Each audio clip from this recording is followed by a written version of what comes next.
This is a tragic situation. Officers were put in a life or death situation, and the elderly male lost his life today. It's very tough. I'm Chief Magistrate, Chief of Department. Earlier today at 330 Lewis Avenue, our officers received a call of a burglary in progress. A caller stated that his elderly uncle was inside and he believed that someone was breaking into the home. Our officers in uniform assigned to the 81st Precinct responded over here to the location. They walked into the front door. It was one flight up they had to go to. When you enter the hallway of the first floor, it's a very, very narrow hallway.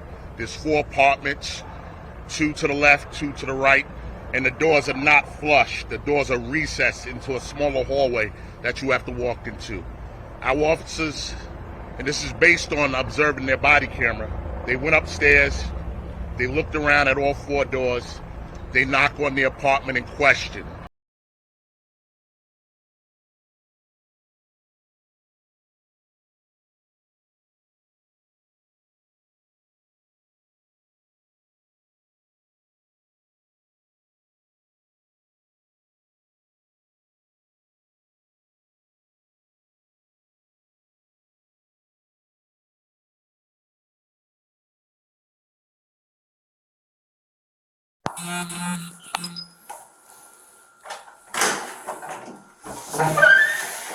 Hey, sir, is this... Yo!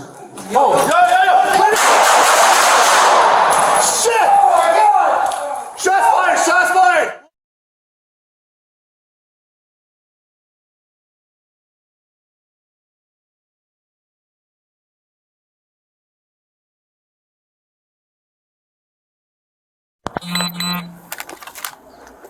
What, Charlie, you have an apartment? One David, first floor.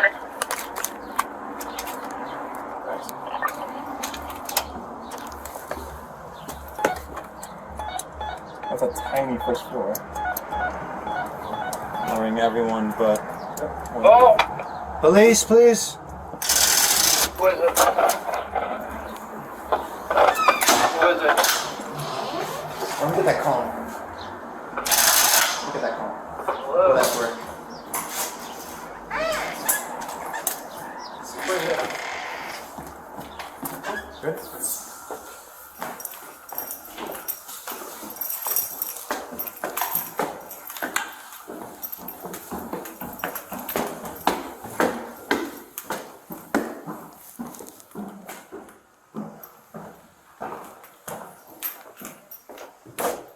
Boy, Charlie, try this one.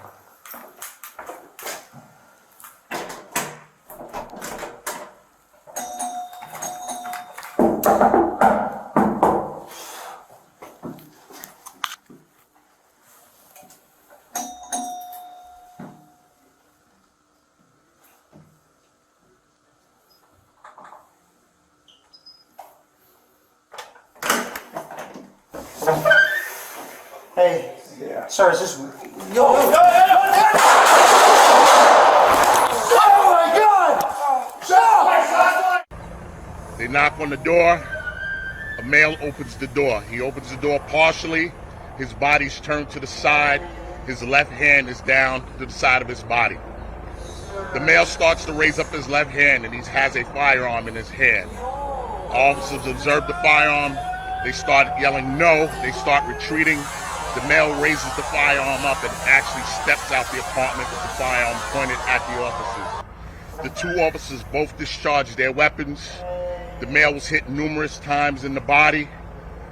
Both of the officers fell to the ground because they were trapped inside of the hallway. They didn't really have any place to retreat. Once the officers were able to get back up and get composed, they start performing CPR and other life-saving measures on the male until additional units arrived, until they got assistance from EMS. The male was removed to a local hospital and eventually succumbed to his injuries. Our officers also went to a local area hospital to be treated for their injuries. None of our officers were struck, but they had other injuries from falling and, of course, tinnitus. I'll take any questions at this time. This was not the robbery suspect who was shot? No, this was not the robbery suspect. This was actually the home owner, the person who lived in the home. Police reported that one of the officers, who had joined the force in July 2013, discharged their firearm 4 times, while the other officer, who became a part of the force in July 2014, fired 3 shots. According to a source, both officers tested negative for alcohol, and this incident marked the first instance of either of them being involved in a shooting. The police revealed that Robinson possessed a Smith Wesson .38 caliber revolver loaded with 5 rounds, which was unlawfully owned. NYPD Chief of Patrol John Chell mentioned, "I spoke to the officers last night. They were very upset, and they were a little rattled that they were put in that situation. A life and death situation in a 3-foot space. They were sad, and they're human beings. That's the job they took." A neighbor, Norma Martinez, age 70, remembered the deceased as an elderly man grappling with health problems. That old man couldn't even walk. He had to use a cane everywhere, but he did do everything himself, groceries and laundry. I know one thing for certain, that old man did not deserve to die.